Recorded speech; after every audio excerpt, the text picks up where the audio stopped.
Praise the Lord. അമ്മ മാതാവിനും ഈശോയ്ക്കും 1000 നന്ദി പറഞ്ഞുകൊണ്ട് ഞാൻ ഈ സാക്ഷ്യം ആരംഭിക്കുന്നു. എൻ്റെ പേര് ബേബി മോൾ. ഞാനൊരു കോളേജിൽ പ്രൊഫസറാണ്. എഞ്ചിനീയറിംഗ് കോളേജിൽ ചെന്നൈയിൽ നിന്ന് വരുന്നു. ഞങ്ങൾ താമസിക്കുന്നത് ചെന്നൈയിലാണ്. എൻ്റെ മോൾ ജോയാന.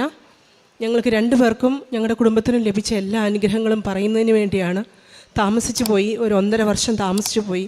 അതിന് മാതാവിനോടും ഈശോയോടും മാപ്പപേക്ഷിക്കുന്നു. ഞാൻ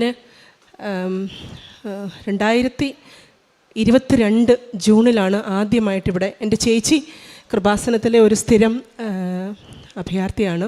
അപ്പോൾ ചേച്ചിയുടെ കൂട്ടത്തിലാണ് ആദ്യമായിട്ട് 2022 ജൂണിലാണ് ആദ്യമായിട്ട് ഇവിടെ വന്ന് ഉടമ്പടി എടുക്കുന്നത്.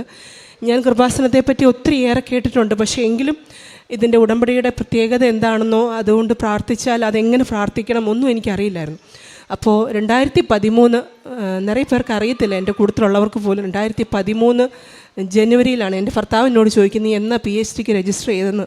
ഞാൻ പലപ്പോഴും കള്ളം പറയും. 2014 2015 പറയും. പക്ഷേ ഞാൻ PhDക്ക് രജിസ്റ്റർ ചെയ്തത് 2013 ജനുവരിയിൽ. 2012 എൻ്റെ MTech തീർത്തതിന് ശേഷം 2013 ജനുവരിയിൽ എൻ്റെ PhD രജിസ്റ്റർ ചെയ്തു.